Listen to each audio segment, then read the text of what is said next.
Okay, hello and welcome to my midterm presentation about the game that I will be creating. My name is Petro, and the name of the game is going to be the Kaiju Wars. The major map locations are going to be New York, Sydney, Tokyo, Paris, and Las Vegas for starters. Major locations, a lot of landmarks, a lot of people. And the story outline, I'm not going to read it verbatim, but basically, thousands of years ago, Kaiju fought for dominance to see who's the alpha of basically the entire pack. And the one that stood out on top was Godzilla. Now that Godzilla that won has long since passed, and you will be playing as his son in this scenario. And in the scenario, recently something has caused kaiju around the world to start going crazy and attacking people for what feels like no apparent reason. So this little guy going to be going around you and be fighting things a lot bigger than you. So it's got like kind of a cute little pixelated chibi art style. You can play as Godzilla Jr.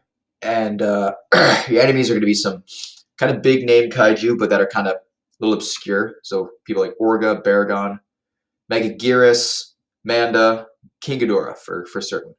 This game is supposed to be a side-scrolling shooter, so kind of like Mario, but with projectile aspects. So that's the basic game narrative. Moving on to initial concept art and color palettes. The entire point of collectibles in this game are supposed to buff or help you. So nuclear radiation barrels in the Godzilla movies, the more recent ones, they feed off of radiation, so that's going to be a health boost. Red crystal, kind of a throwback or a callback to Godzilla Unleashed, and power surge crystals will give you a damage boost. And this is the oxygen destroyer, which will kind of serve as like a super grenade that once you hit it, it eliminates all the enemies on screen. So all the little annoying little enemies that you've been fighting will be gone. Color palettes, kind of basic stuff. And moving on. This is a collectible, kind of pixelated, more detailed that I was able to do. It's got a timer from the original movie. Looks a lot better than the drawing that I initially did, but this will be animated in the future. This part here will open up and kind of release little bubbles as it goes off and kind of clears the area. Antagonist character sheets. King Ghidorah is the main one. This little thing, lightning breath is his abilities, aka wiggly woos, that my called them when I was animating it. And enemies, stereotype and archetype is a evil and superior antagonist. He's very big, he's very imposing, he thinks he's above everything else. And the design process was to go more off of the 2019 King of the Monsters design. You've even got like the leftmost head has his little tongue sticking out, which you'll see in a second. He's going to be very big. He's going to be way bigger than Godzilla, or Godzilla Jr., very imposing to kind of give that illusion.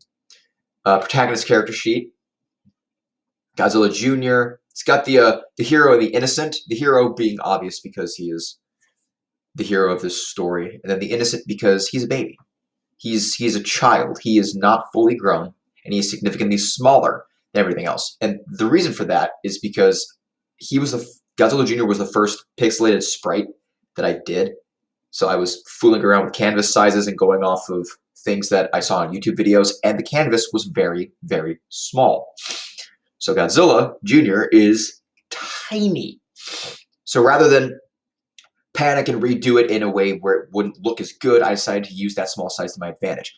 I will be redesigning him in the future to make him a little more sizable so that, Ghidorah is not literally 100 times his size, but he will still be small and chibi-like in appearance and kind of cute, kind of making you want to root for the little guy. So, moving on. See what I mean? He's very small.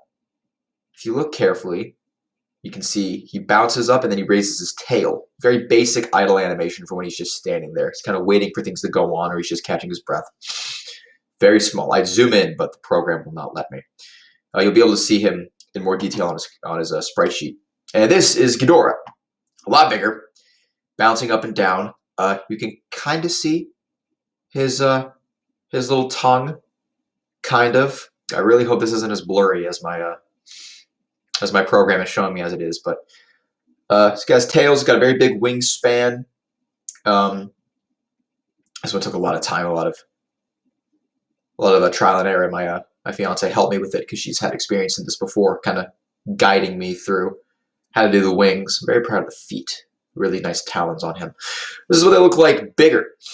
It's kind of what it looks like. You can't really tell the animation from this, but you can see the tongue on the third head better. And with this, his breath weapon attack, he's got a charge up process where it starts from the tips of his wings, and then it starts coming out of his mouth, and then they kind of spread out more. These are the wiggly woos that I was talking about because they kind of go wiggly woo in the animation. And here is Godzilla Jr. Very basic in comparison to Ghidorah.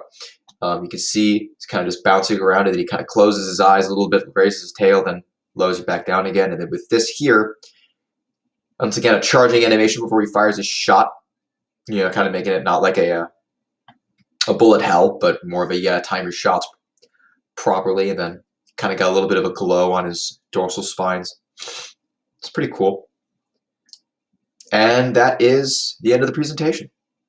I hope that you are as excited for this upcoming game prospect as I am. And yeah, thank you for tuning in.